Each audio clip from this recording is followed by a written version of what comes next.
What's going on, YouTube? It's Jay here again. I got yet another beer review for you. Um, so because I will do anything to not drink the Whitewater IPA by Samuel Adams, just because it's an IPA and I'm stalling. I bought another case today because we're going to be having a snowstorm here tonight. I wanted to make sure I had beer. People run out to the supermarket, buy milk, eggs, and bread. I buy beer because you got to buy the staples, right? You got to be prepared. Um, so I got a case, another variety pack. I really been on those because I just like mixing it up a little bit, you know.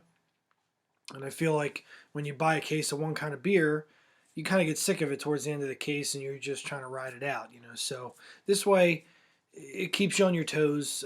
There's not too much of one, and it's just right. So I bought a case by the Philadelphia Brewing Company.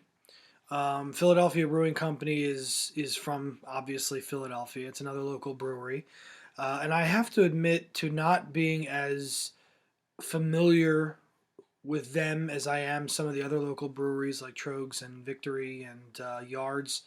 But I know that they're quite popular in a lot of circles. Um, so this particular case has four beers. It has Kenzinger, it has Joe Coffee Stout, it has Pennsylvania Pale Ale, and it has what's the fourth one? There's only four. Walt Whit, which I've had many times. Walt Whit's an unfiltered Belgian style ale. It's quite good. So, but I'll still review that. But Kenzinger, which is what I'll be having today. Here's the old Kenzinger bottle, very 50s styling with it. Um, Kenzinger is a Munich Helles lager, which we've had one of those before with the Spaten. I believe that's the same kind of beer. So we're gonna see if Philadelphia Brewing Company can come up with one. I seem to recall that being pretty good. So let's see what happens. And I know I usually read the bottles. Yeah, okay, it does have stuff. I was gonna say this is kind of minimalist bottling here. It has the Philadelphia Brewing Company icon there, and it's just that's it. There's nothing on the back. There's nothing on the top. But it does say this crisp, light-bodied golden beer is the very definition of refreshment. The combination of premium German Pilsner malts and American-grown noble hops aims to please your taste buds. Get some. Okay, I have some. So let's open it up and see what happens. Okay. So, Kenzinger. All right. Um, Floral hops definitely kind of at the forefront there. Smells pretty standard. Actually smells quite pleasing. Not too overboard. You don't really get a ton of like a bitter hop kind of smell. It's pretty decent. Let's see what she pours like. All right.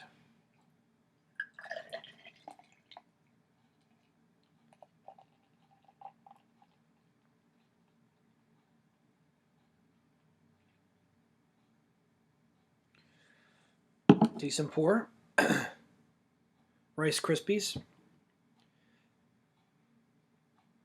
Definitely, as you can see, it's kind of got a hazy golden color to it.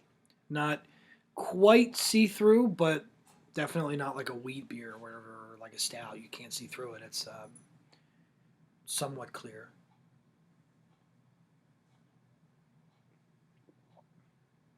Hmm. Okay.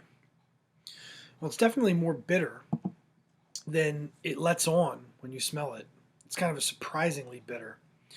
Not quite to the point of where it's like a really pale ale or an IPA. Um, but it's hoppier than I would have expected. Not a bad hoppy, if that makes sense.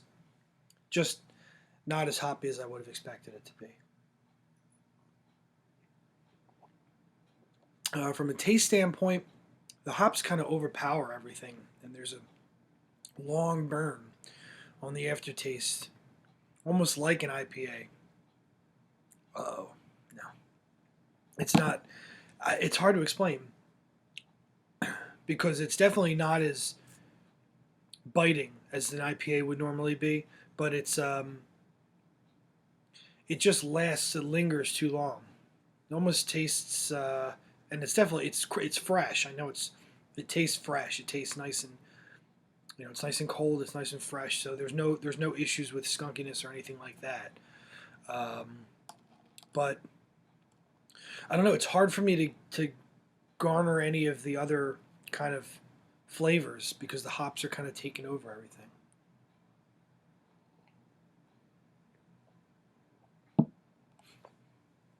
As if drinking it in slow motion will make it taste different.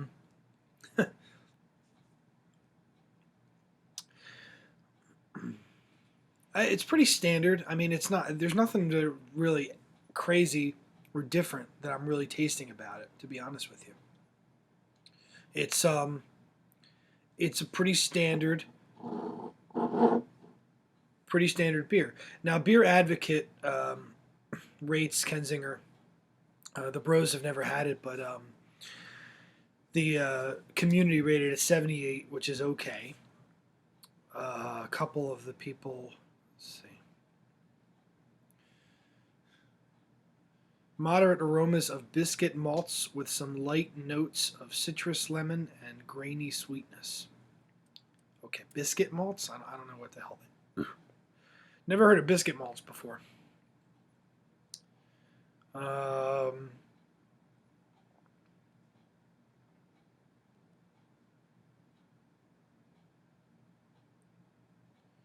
Yeah, I'm reading. One guy says, "Alas, it's a peculiar beer, but with many of the good characteristics of rather hoppy European Pilsner, or a lightly hopped American one. I like that the hops are very aromatic, but not so bitter that it dominates all other tastes," which I actually got the opposite.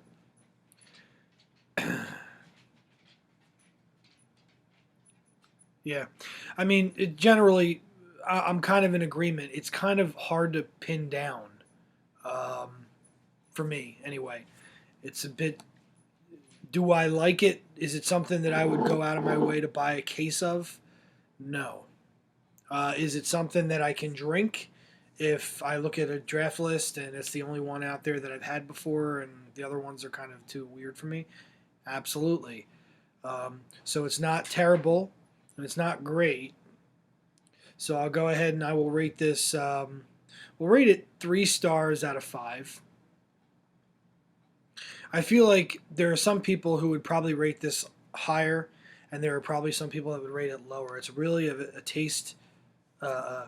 Taste is in the tongue of the beholder, so to speak. I think that there are going to be some people who like this style a little bit more, like the hoppiness. And then there's going to be other ones who don't think it's hoppy enough and think that it's a little too plain for their tastes. For me, I think I think it's solid, but I just don't think that it's anything really to write home about. So I guess that's all you can really say at the end, right?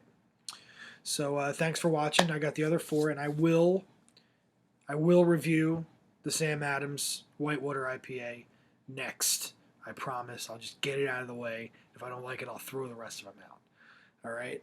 So for all you IPA lovers out there, I will be doing that beer with the next video. Thanks for watching, and take care.